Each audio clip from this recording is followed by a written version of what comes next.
We're in Book 6, the Book of Fate.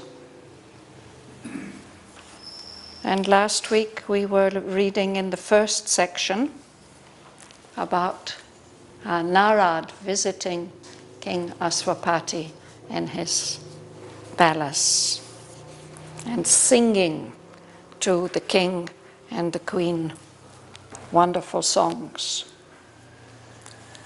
So we'll continue from there after the break on page 418.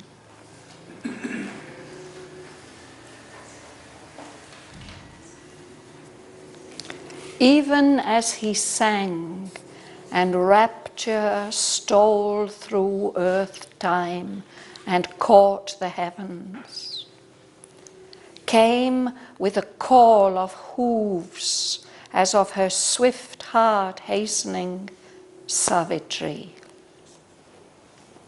Her radiant tread glimmered across the floor. A happy wonder in her fathomless gaze, changed by the halo of her love, she came. Her eyes rich with a shining mist of joy, as one who comes from a heavenly embassy, discharging the proud mission of her heart. One carrying the sanction of the gods to her love and its luminous eternity, she stood before her mighty Father's throne, and eager for beauty on discovered earth, transformed and new in her heart's miracle light, saw like a rose of marvel, worshipping the fire-tinged sweetness of the Son of Heaven. He flung on her his vast, immortal look.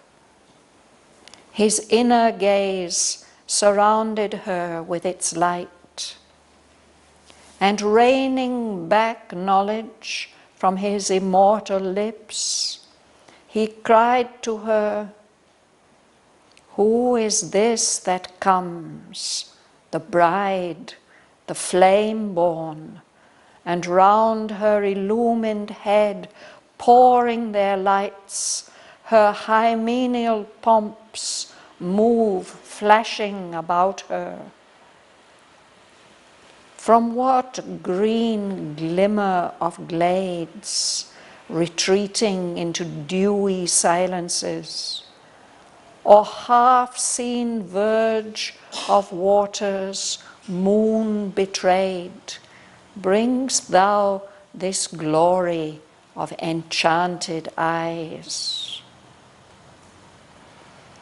Earth has gold-hued expanses, shadowy hills that cowl their dreaming phantom heads in night, and guarded in a cloistral joy of woods, screened banks sink down into felicity, seized by the curved, incessant, yearning hands and ripple passion of the upgazing stream.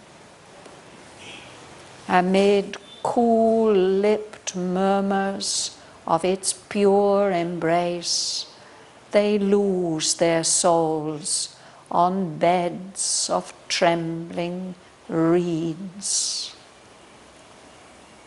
And all these are mysterious presences in which some spirit's immortal bliss is felt, and they betray the earth-born heart to joy.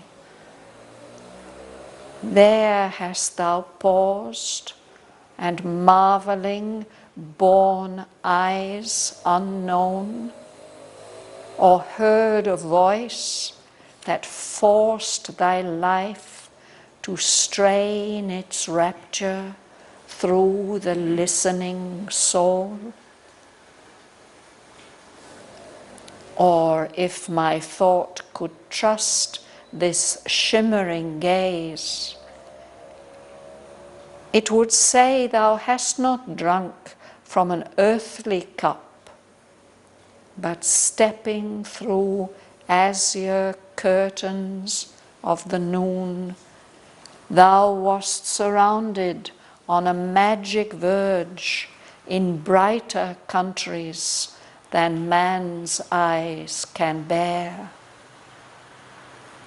Assailed by trooping voices of delight, and seized mid a sunlit glamour of the boughs in fairy woods, led down the gleaming slopes of Gandhamadan where the Apsaras roam, thy limbs have shared the sports which none has seen, and in God haunts thy human footsteps strayed. Thy mortal bosom quivered with God's speech, and thy soul answered to a word unknown. What feet of gods, what ravishing flutes of heaven have thrilled high melodies round, from far, near and far approaching through the soft and reveling air, which still surprised thou hearest.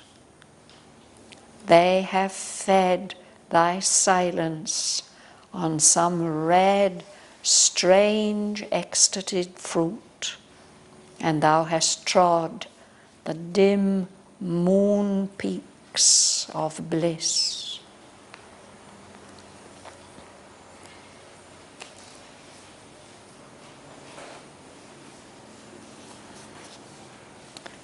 So very rich poetry here.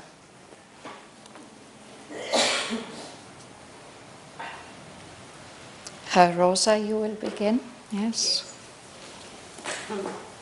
Even as he sang and rapture stole through earth time and caught the heavens, came with a call of Hooves. hooves, as of her swift heart hastening Savitri. Her radiant tree glimmered across the floor. So, as he was singing, while he was still singing, even as he sang, and as his song was having its magical effect, there's rapture, intense delight, pervading like a perfume, spreading through time, and even floating up and catching the heavens, that intense delight of hearing the song of Narad. As he was singing and as all this was happening, there's a sound of hooves, horses coming, the sound of the horses of her chariot.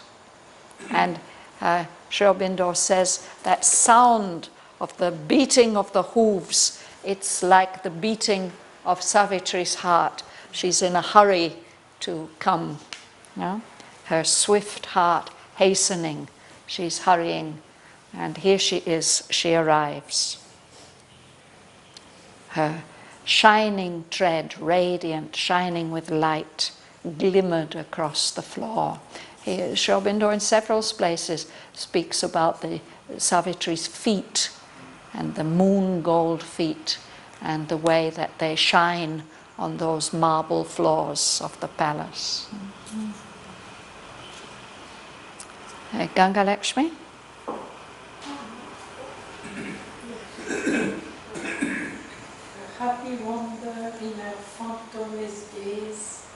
changed by the halo of her love she gave.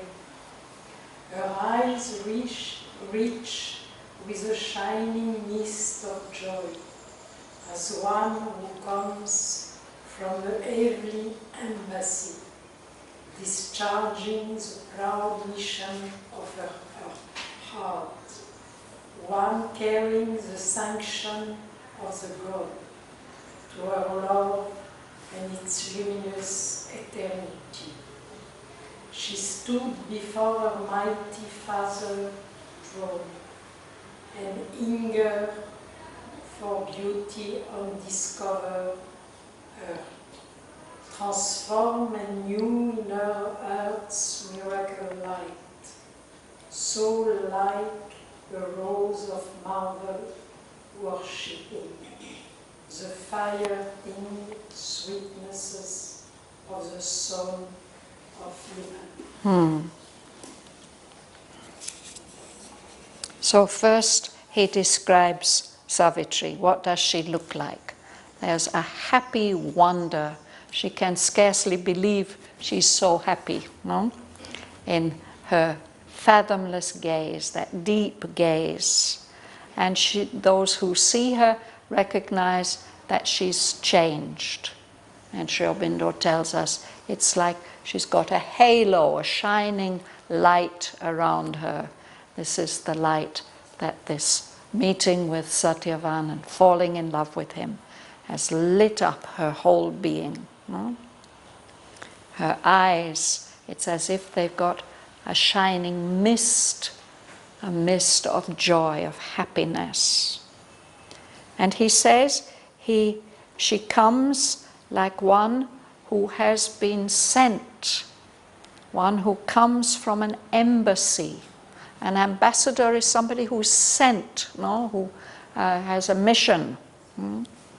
So it's as if she's coming with a heavenly embassy. She's bringing some wonderful news, and coming now to her father, she's going to discharge, she's going to fulfill that mission, the proud mission of her heart. She's so proud and happy to share with him. And she feels that she's coming as one who is carrying the sanction of the gods. This is a strange word, this word sanction, because it has two absolutely opposite meanings. No? The UN wants to put sanctions against a country in order to punish them, to say, no, you are doing everything wrong. But the word also means, you ask for the sanction of somebody in authority to say yes. No? This is, here she's carrying the sanction. The gods have said yes to her love and to its luminous eternity.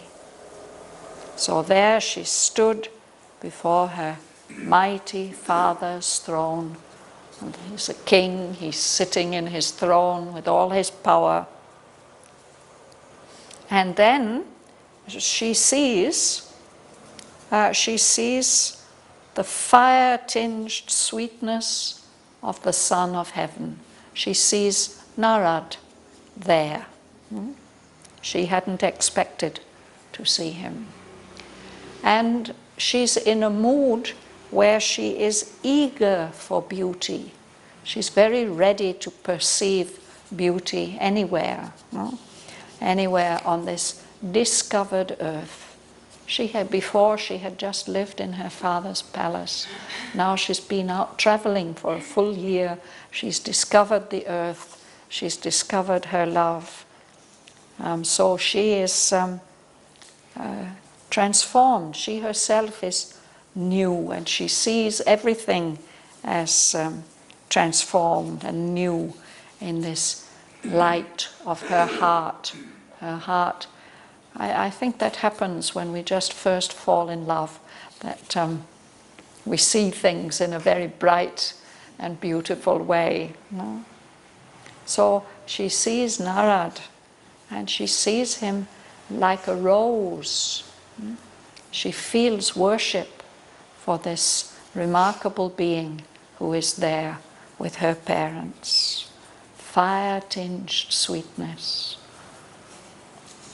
There's a sweetness, but there's also that fire of intensity and of will is there. Okay, you'd like to read, Bhavana? He flung on her his vast immortal look. His inner gaze surrounded her with its light, and reining back knowledge from his immortal lay, he cried to her, "Who is this that comes, the bride, the flame born, and round her illumined head, holding their lights, her hymeneal forms, move flashing about her." Let's pause there. So he, Narad, he looks at her, his vast, immortal look, and he sees her with his inner eyes.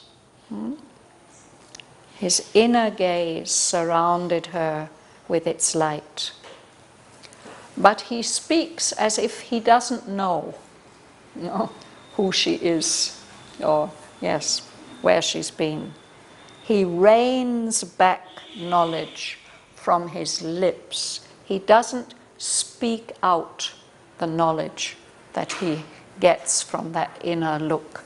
To rein back, reins are the leather thongs that we use to control a horse. No?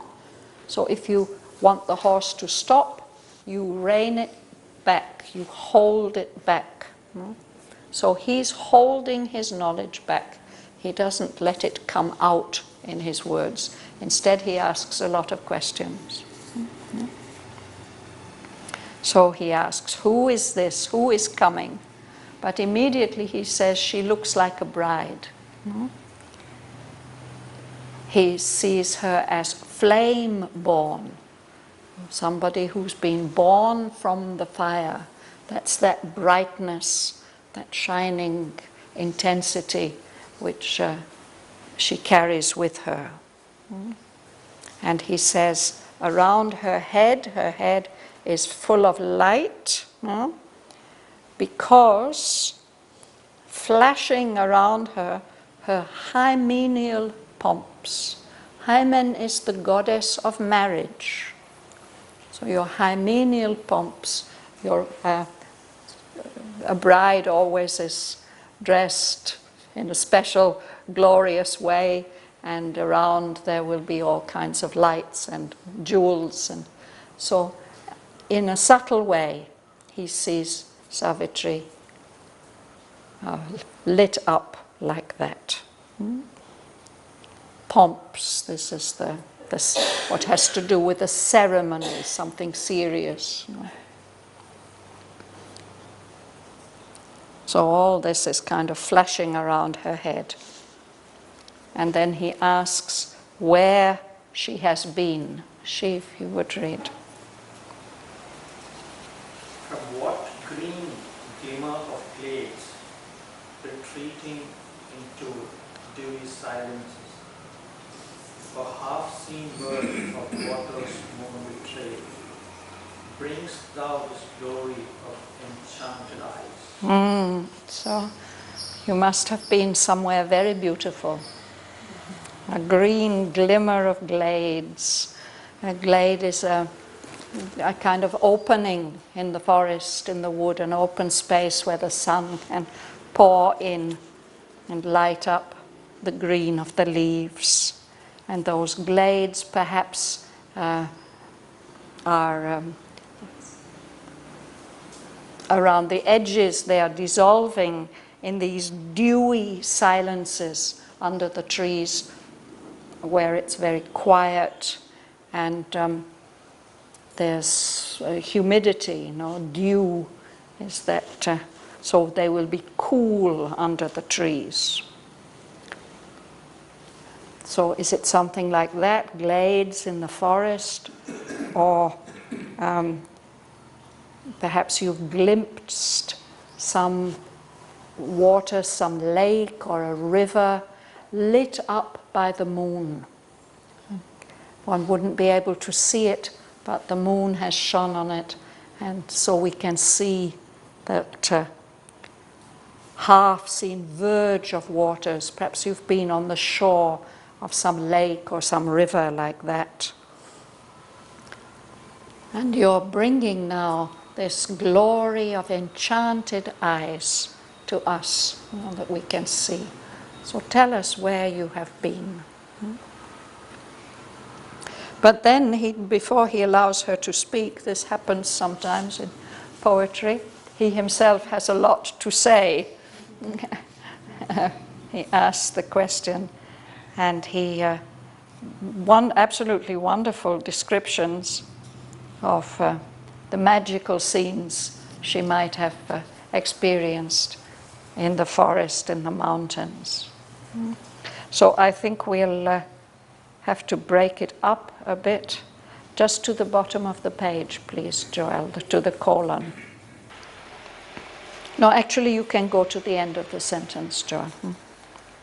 Earth has gold-hued expanses, shadowy hills, that hold their dreaming phantom heads in night, and guarded in a claustral joy of woods, stream banks sink down into felicity, seized by the curved, incessant, yearning hands, and ripple passion of the upgazing stream.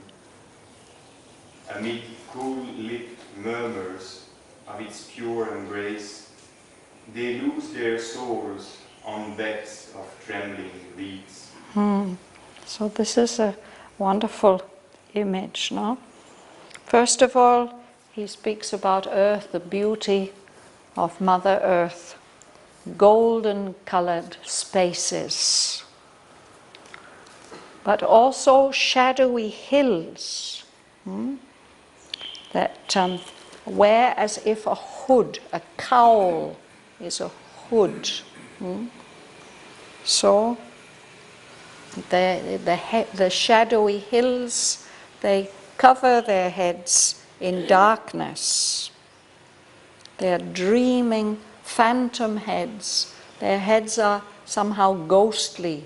We can't see them clearly.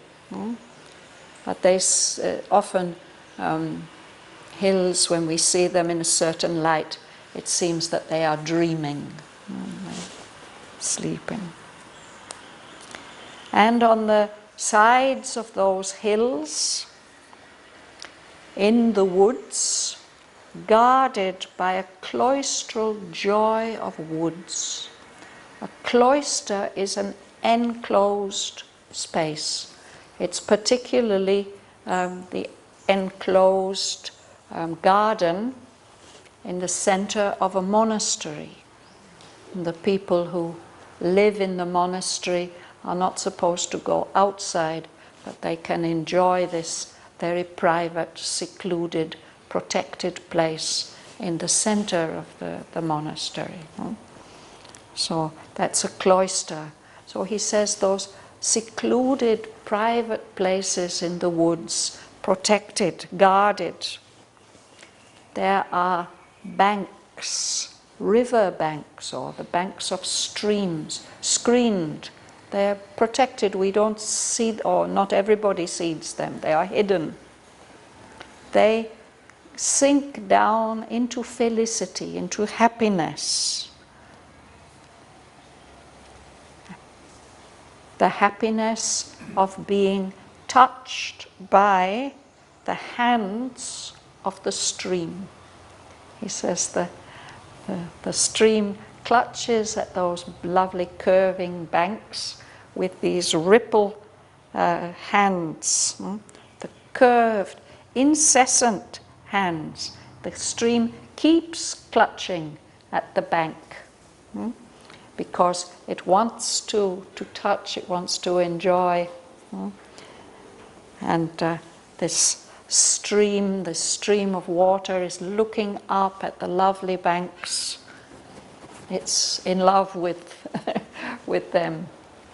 and it expresses its passion in the form of these ripples. There's lovely little waves, and which touch the banks, and the banks slip down amid the cool-lipped murmurs of its pure embrace. That's the stream embracing the banks, no? And the touch of the stream is like a cool kiss, no? Or a cool. There's also the sound that the stream makes. The banks just get dissolved. They lose their souls on beds of trembling reeds. Along the edge of the stream, there are the reeds, these water plants that grow. So it's a kind of image of falling in love, no? Yeah. Sergei. And all these are mysterious presences in which some spirits immortal places have, and they betray the earthborn heart of joy. So the golden spaces, the cloistral woods, the banks, the stream, all these, they really have some presence in them. They are not just purely material things, mysterious presences. And in the presence, in those beautiful places, some immortal spirit bliss is felt. And when the human being, the earth heart, comes into those places, they get enticed to share that joy. They betray the earth-born heart to joy. Just can't help feeling that special delight. So then he asks her, Mahalingam. There thou pass, and marveling both eyes, unknown, or heard a voice that forced thy light to strain its rapture through the listening soul. So he says, have you paused, have you rested in some space like that? And perhaps there somebody has seen you, you have met somebody, you have borne somebody you didn't know, the eyes of somebody you didn't know, and you've marveled, you've felt wonder and delight at that. And perhaps you've heard a voice who has woken up some kind of deep rapture in you, forced your life parts to strain its rapture through thy listening soul. Maybe the soul is passive, listening, watching, but then this earthly delight, this human emotion, has to be strained as if to be purified, passing through the soul. So he says it as a question. Yeah.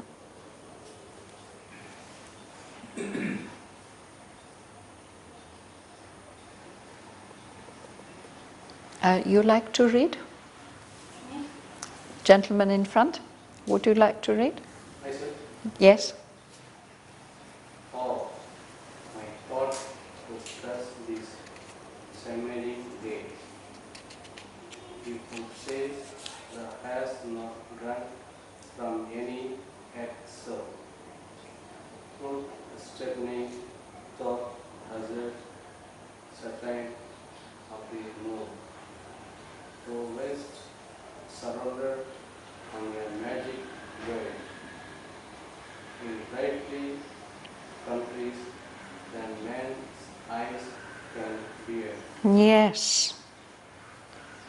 So, but then he says, perhaps it's all that, but if my thought, if my mind can trust, can have confidence in this shimmering gaze, in this look that's full of light, that's in your eyes, my thought would say that it's not from any earthly cup of delight that you have drunk, Hmm?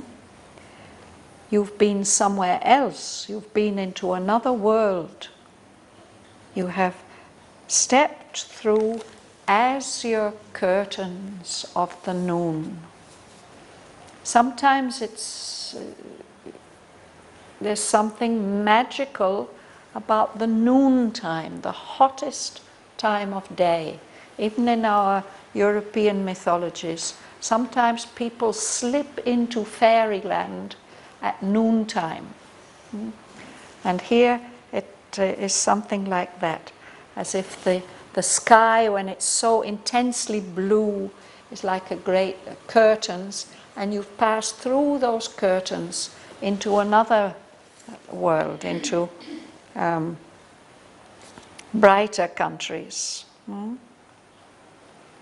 And there you've been surrounded by the people who belong to those countries on that magic verge. A verge is a borderline or a frontier, an edge. No? There these beings have come in those countries that are brighter than our physical eyes can see. So then he describes something about those other countries. At the back, Mom, would you like to read?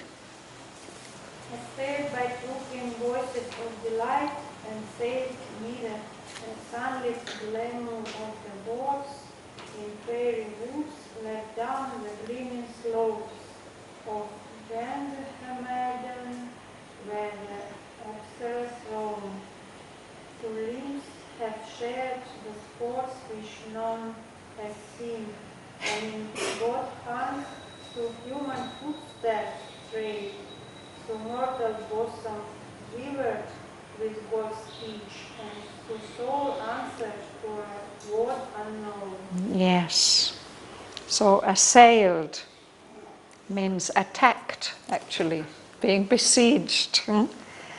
Trooping voices. So many beings, these subtle beings, but they have beautiful voices, and they are offering delight. And these beings have caught hold of you. They've seized you in this sunlit glamour, this enchantment of the boughs. These are the branches. In fairy woods, you notice the spelling of this word. There are two ways of spelling the word fairy in English, and this one is much more poetic with this E spelling. In fairies, we may not take them very seriously, but when it's fairy like this, it's magical. And those beings have led you down these gleaming, shining slopes, these hills of Mount Gandhamadan.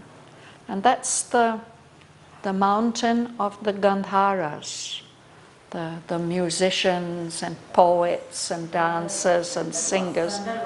The Gandharvas, yes. So they are beings of the subtle realm, but they inspire our music and our art and poetry. And he says that those are the hillsides where the Apsaras roam. The Apsaras, the heavenly dancers. So you in your earthly body, you have shared in their sports, in their play, in their dances and their enjoyments, which none of us have seen. And your human footsteps have wandered there in God haunts, in places where divine beings move. And even your bosom, your heart has quivered. You have heard God's speech, and your soul has responded to a new word, a word with the capital W. So a powerful, creative word. Some magic like that has happened to you, he says.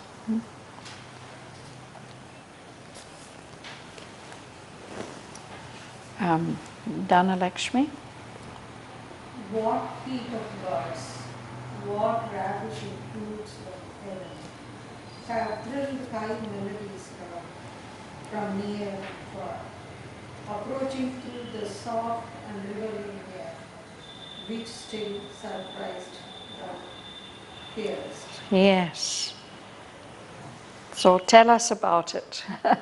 What about those divine feet on those wonderful flutes, like Krishna's flutes? So the sound is so beautiful, it ravishes you, carries you away with delight. Yeah. Thrilled, high melodies around, the music of those Gandharvas. And they are a bit elusive. You don't hear them or see them all at once.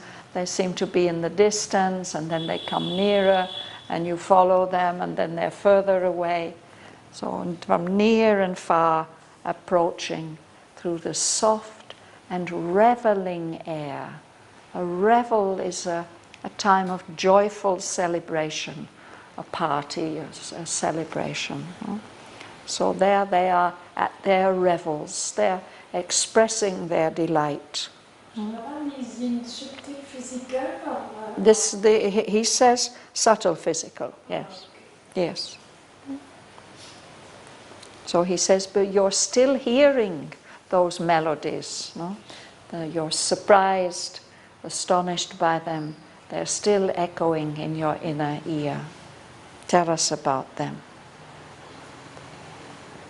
Till?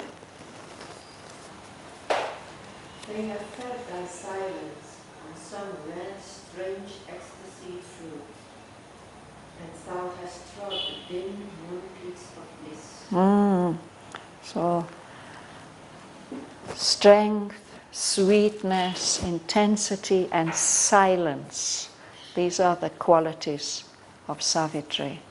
And now he says those beings, those Gandharvas and Apsaras, they have given you something to eat, some beautiful red fruit which gives a strange ecstasy. And you have trod the dim moon peaks of bliss. In the Indian tradition, the moon is always connected with bliss. That there's some special delight connected with the moon. So, as if peaks are high points, lit by the moon, you've experienced bliss there.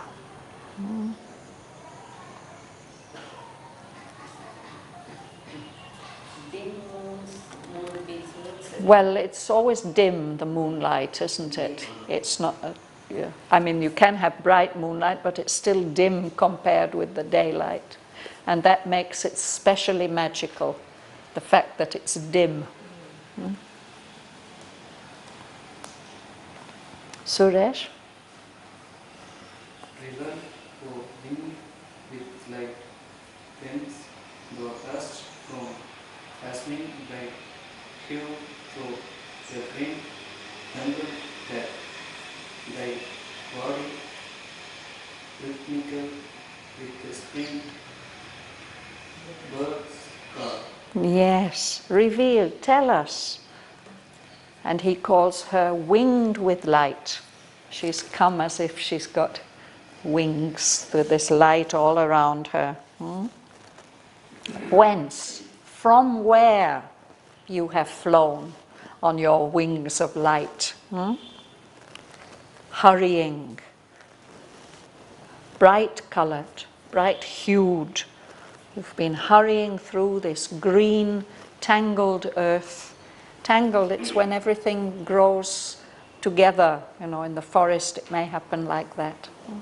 So then it's useful if you have wings, you can fly. Otherwise, it may be difficult to pass through.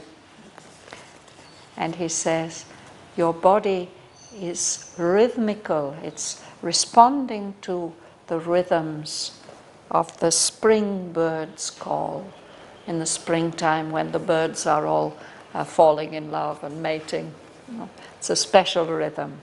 So that rhythm you're carrying with you. Beva.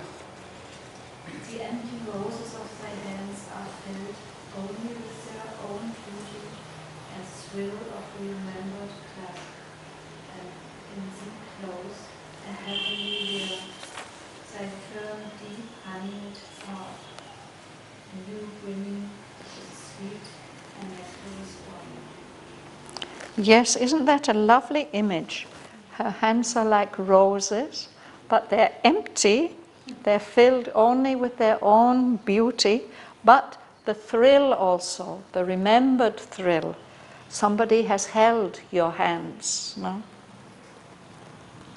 And within you, there's glowing a heavenly jar, a lovely vessel, which is also glowing with light.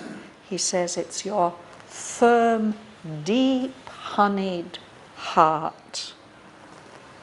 Honey is the symbol always of bliss, ananda, and in the form of honey it can be quite packed, no?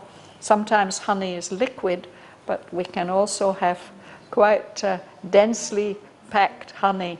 So it's firm, it's so much packed with delight. And the jar is full of that, up to the brim. The brim, it's brimming over even with this sweet and nectarous wine. Wine again is the ananda, it gives the intoxication of divine delight. And this wine is sweet and it's like nectar. Nectar is the drink that gives immortality. Edita. Thou hast not spoken when the kings of things. Continue. Life's glorious music rings yet to thy ear, far melodied, rapid and grand, a centaur's song, or soft as water, flashing mid the hills, or mighty as a great chant of many winds. Thank you. So he says it's obvious that you haven't spoken with the kings of pain. What you have met is some wonderful delight. And here he begins to suggest that she has yet to experience more. He says, for now, the music of life, the dangerous music of life, perilous, full of danger, to your ear, it is still ringing that dangerous music of life as something wonderful. You're hearing it from a distance. When we hear things from a distance, things get melodious. If you, in the early morning, you happen to hear the hum of Pondicherry, if you were there, it wouldn't sound melodious, but because of distance, it sounds melodious, no? And life's music is like a great river flowing swiftly, grandly, or, he says, like a centaur's song. Centaurs are creatures of the forest from Greek mythology. They are beings with the body of a man and the hind parts of a horse. So really what they represent is all the vital strength and energy, and united with the power of thought. And some of those mythological centaurs were great musicians, gurus and musicians. No? So the sound, like the sound of one of those great mythological beings. Or soft, like the sound of water plashing mid the hills. If you go into the hills, you may not see the streams, but you can hear that gentle sound of the water. Plashing is like splashing, but it's more gentle. It's a lovely, soothing sound.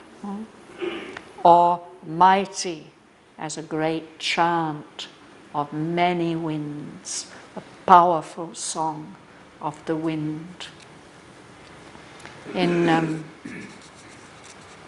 other places in the poem, Aurobindo says those winds are like priests chanting some sacred mantras. So that's what life means or sounds like to Savitri. He's beginning to hint that she will have to have other experiences.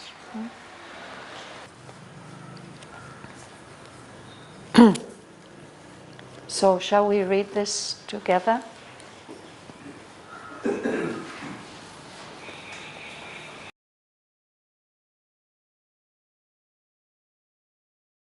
Even as he sang, and rapture stole through earth-time and caught the heavens, came with a call of hoofs as of her swift heart hastening, Savitri. Her radiant tread glimmered across the floor. A happy wonder in her fathomless gaze, changed by the halo of her love she came. Her eyes rich with a shining mist of joy, as one who comes from a heavenly embassy, discharging the proud mission of her heart. One carrying the sanction of the gods to her love and its luminous eternity. She stood before her mighty Father's throne, and, eager for beauty on discovered earth, transformed and new in her heart's miracle light, saw like a rose of marvel, worshipping the fire-tinged sweetness of the Son of Heaven. He flung on her his vast immortal look.